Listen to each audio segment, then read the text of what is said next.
ஹரிநாராயண துரித நிவாரண பரமானந்த சதாசிவ சங்கர நாளென் செய்யும் வினைதானென் செய்யும் இனி நாடி வந்த கோலென் செய்யும் கொடுங்கூற்றென் செய்யும் குமரேசர் இரு தாளும் சிலம்பும் சதங்கையும் தண்டையும் சண்முகம் தோளும் கடம்பும் எனக்கு முன்னே வந்து தோன்றினே. ஓம் அனுமந்தாய வித்மகே வாயு புத்திராய தீமகே தந்தனோ மாருதி பிரச்சோத்யாத் பட்டீஸ்வரம் ஸ்ரீ விஷ்ணு துர்க்கையை போற்றி திருவாரூர் குரு தட்சிணாமூர்த்தியை போற்றி. உலகெங்கிலும் வாழ்ந்து கொண்டிருக்கும் ஸ்ரீராம் ஆஸ்ட்ரோ யூடியூப் சேனல் நேயர்களுக்கு டாக்டர் சைதே ராஜாவின் அன்பான வணக்கங்கள். நாம் இப்பொழுது இந்த எபிசோடில் வார ராசி பலன்கள் டிசம்பர் 14 முதல் 20 வரைக்கும் உள்ளடக்கிய நாட்களுக்கு கிரகங்கள் ஒவ்வொரு ராசிக்கும் எப்பேற்பட்ட பலனை வழங்கப் போகிறது என்பதை பார்க்கலாம் வாங்க. இந்த டிசம்பர் 19 அமாவாசை திதி வருகிறது. இதுவரைக்கும் எங்களுடைய சேனலை பார்த்து கொண்டிருக்கும் அன்பர்கள் சப்ஸ்கிரைப் செய்யாதவர்கள் சப்ஸ்கிரைப் செய்து கொள்ளும்படி கேட்டுக்கொள்கிறோம். ரைட் சைடில் சப்ஸ்கிரைப் இருக்கும், பெல் பட்டன் இருக்கும், ரெண்டுத்தையும் ப்ரெஸ் பண்ணிங்கன்னா அடுத்த நொடியே எங்களுடைய வீடியோ உங்களை நோக்கி வர துவங்கிவிடும்.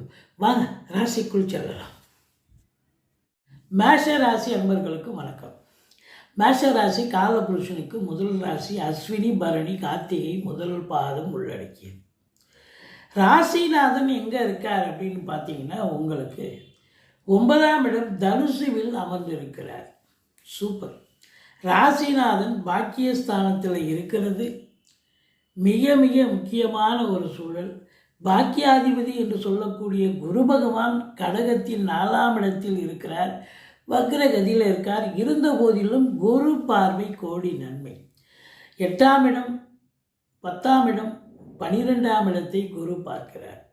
இந்த ராசிநாதனுடைய நிலை மிக சிறப்பாக இருப்பதால், அதாவது பாக்கியஸ்தானத்தில் இருந்து 4ஆம் பார்வையாக 12ஆம் இடம் உங்களுக்கு 8ஆம் பார்வையாக 4ஆம் இடத்தையே பார்க்குறார்.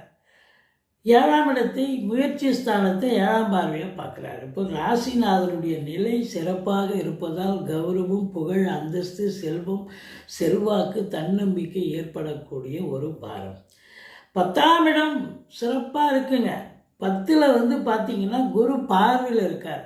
தொழிலில் பிரம்மாண்ட வளர்ச்சி ஏற்பட போகிறது. இந்த ஏனோ தானோன்னு தொழில் பண்ணிகிட்ருப்பாங்க சில பேர். இந்த தொழில் சரியாக போகலை, இதை விட்டுடலாமா, வேறு தொழில் பண்ணலாமா அப்படின்னு கூட நினைக்கக்கூடிய ஒரு ஆசிலேஷன் மைண்டு இருக்கிறவங்க உங்களுக்கு விருப்பமாக இதை விட்டுட்டு வேறு தொழிலை மாற்றி அமைக்கிறதுனா மாற்றி அமைங்க. நிச்சயமாக இந்த வாரம் தொழில் சிறப்பாக செல்லும். எந்த தொழிலில் அதே தொழில் செஞ்சால் கூட உங்களுக்கு சிறப்பாக ரெட்டிப்பு பலனை பார்க்கக்கூடிய காலம். தொழிலில் வளர்ச்சி, பிரம்மாண்ட வளர்ச்சி என்றே சொல்ல வேண்டும். இரட்டிப்பு வருமானம் கண்டிப்பாக வரும். தொழிலில் இந்த 2 வீலர் 4 வீலர்லாம் எடுத்துகிட்டு போயிட்டு தெருவா கமாடிட்டி விற்பீங்க இல்லையா, வீட்டுக்கு தேவையான பொருட்களை நல்ல நல்ல வியாபாரம் ஆகும். எல்லாத்தையும் காலி பண்ணிட்டு வருவீங்க. அந்த அளவுக்கு உங்களுக்கு வியாபாரம் நல்ல சூடு பிடிச்சி நல்ல சம்பாத்தியத்தை பார்க்கக்கூடிய நேரம். சிறு தொழில்கள் பண்ணக்கூடியவர்களும் சரி, பெரிய தொழில்கள் பண்ணக்கூடியவர்கள், ஒரு சிலர் பெரிய கம்பெனிஸ்லாம் வச்சு நடத்துகிறவங்க, இவங்க எல்லாருக்குமே தொழிலில் வளர்ச்சி, வர்த்தக மேன்மை, தொழிலில் மேன்மை இருக்கக்கூடிய காலம். சரிங்க, நாங்கள் கவர்மெண்ட்டில் வேலை பார்க்குறோம், எங்களுக்கு எப்படிங்க இருக்கும், இல்லை ப்ரைவேட் செக்டாரில் வேலை பார்க்குறோம், எங்களுக்கு எப்படி இருக்கும்னா 10ஆம் இடத்தை குரு பார்ப்பதால் உத்தியோகத்தில் உங்களுக்கு பதவி உயர்வு, ஊதிய உயர்வு, ட்ரான்ஸ்ஃபர் போன்ற சலுகைகள் மற்றும் லோன் ஃபெசிலிட்டிஸ் இது எல்லாமே கண்டிப்பாக கிடைக்கணும்னு ஒரு அமைப்பு இருக்கிறவங்களுக்கு கண்டிப்பாக கிடைக்கும். ரொம்ப நாள் காத்திருக்கிறவங்களுக்கு கண்டிப்பாக உங்களுக்கு நல்லது நடந்தே தீரும். அதே நேரத்தில் ஒரு சிலருக்கு உங்களை நிர்வாகம் கூடுதல் பொறுப்புகள் வழங்கி கௌரவிப்பார்கள். இப்போ வேலை பார்க்குற இடத்துல இது நாள் வரைக்கும் உங்களுக்கு எந்த ஒரு இதுவும் இல்லாமல் இருந்திருக்கலாம். ஆனால் இப்போது நிர்வாகமே உங்களை பாராட்டக்கூடிய ஒரு நிலை இருக்கிறது. சக ஊழியர்கள் உங்களை பாராட்டுவார்கள். அப்போது உங்களை பொறுத்தவரையும் தொழிலில் மேன்மை, உத்தியோக மேன்மை கண்டிப்பாக இருக்கிறது. அப்போ பண வரவு சிறப்பாக இருக்கும். கொடுக்கல் வாங்கல் மட்டும் யாருக்கும் வச்சுக்காதீங்க. ஏன்னா 2ஆம் இடத்தை சனி பகவான் பார்க்கிறார். கொடுக்கல் வாங்கல் வச்சுக்காதீங்க. குடும்ப உறுப்பினர்கள் அவங்க பங்குக்கு சண்டைக்கு வந்து நிற்பாங்க. இருந்த போதிலும் 7ஆம் இடத்து அதிபதி சுக்கிரன் உங்களுக்கு 8ல் அமர்ந்து குரு பார்வையில் இருக்கிறதால வாழ்க்கை துணை அல்லது மனைவியால் யோக பாக்கியங்கள் ஒன்று. அவங்க வேலைக்கு போகிறவங்களா இருந்தால் வேலை பார்க்குற இடத்துல பதவி உயர்வு, ஊதிய உயர்வு போன்ற சலுகைகள் கிடைச்சி சந்தோஷமாக இருக்கக்கூடிய நேரம், அல்லது பிறந்த வீட்டிலேருந்து லிக்விட் கேஷோ ஜுவல்ஸோ கொண்டு வரக்கூடிய ஒரு சூழல் ஏற்பட்டு அதில் வந்து உங்களுக்கு ஒரு நிம்மதி, ஒரு சந்தோஷம் ஏற்படக்கூடிய ஒரு காலம் என்று சொன்னால் மிகையாகாது. ஸோ மொத்தத்தில் 2 7 8ஆம் இடத்தில் குரு பார்வையில் இருப்பது மாபெரும் சிறப்பு. இந்த 5ஆம் இடத்து அதிபதி என்று சொல்லக்கூடிய சூரியன் 2 நாள் விருச்சிகத்தில் இருக்கார். அதுக்கப்புறம் உங்களுக்கு 5 நாள் தனுசுவுக்கு சென்று விடுகிறார். Super.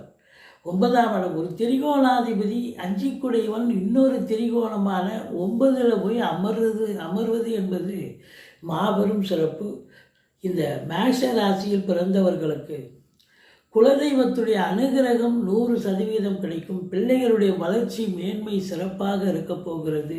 சீட்டாட்ட, race, lottery, speculation, share market போன்றவற்றில் ஈடுபாடு காட்டுபவர்களுக்கும் அற்புதமான காலகட்டம். 11ஆம் இடத்துல ராகு பகவான் இருக்கிறார். சூப்பருங்க. இந்த 11ல் ராகு இருந்தால் அதை விட ஒரு சிறப்பு வேறு ஒன்றும் இல்லை. தொழிலில் ஒரு பிரம்மாண்டத்தை ஏற்படுத்துவார். நல்ல ரெட்டிப்பு வருமானம். 500 ரூபாய் எதிர்பார்க்குற இடத்துல 500 ரூபாய் கட்டே கிடைக்கும்னா பார்த்துங்களேன். அப்போது வெளிநாடு போகிறவங்கன்னு நினைக்கிறவங்க தாராளமாக போகலாம். அந்நிய பொருளாதாரம் வீடு தேடி வரப்போகிறது.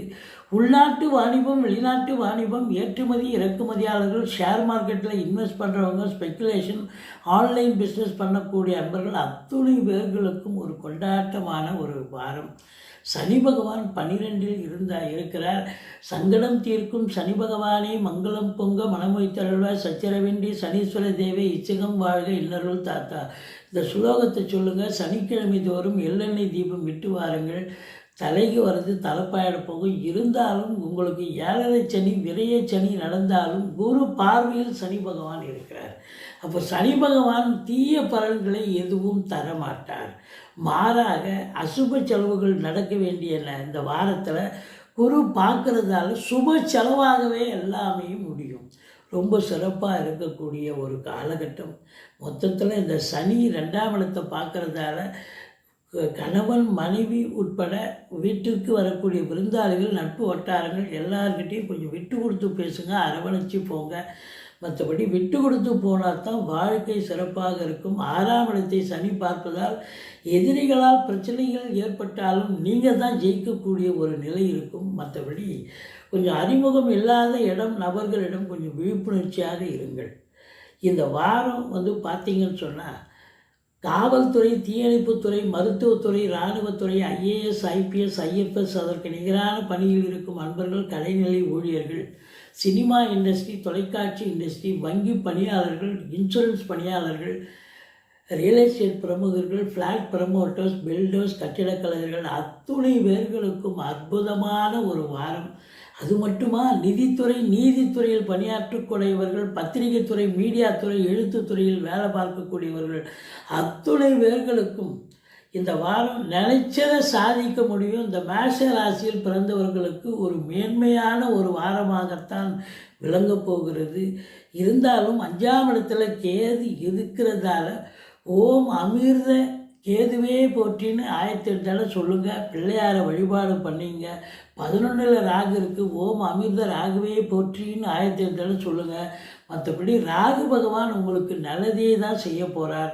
உங்களை பொறுத்தவரையும் சுக்கிரனுடைய நிலை சிறப்பாக இருப்பதால் நல்ல பணவரவு, பொருள் வரவு, அமைதியான ஒரு சூழல் இருந்தாலும் குடும்பத்தில் சண்டை சச்சரவு வரும். கொஞ்சம் விட்டு கொடுத்து போங்க, அரவணைச்சு போங்க. மற்றபடி குறை ஒன்றும் இல்லை. மறைமூர்த்தி கண்ணா அப்படின்னு சொல்கிற அளவுக்கு இருந்தாலும் 17, 18, 19 சந்திராஷ்டம நாட்கள் வர இருப்பதால் மிகுந்த எச்சரிக்கையோடு இருங்க.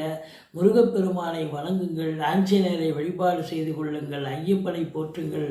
வாழ்க்கை வளமோடும் நலமோடும் அமையப்போகிறது. நன்றி. வாழ்க வளமுடன்.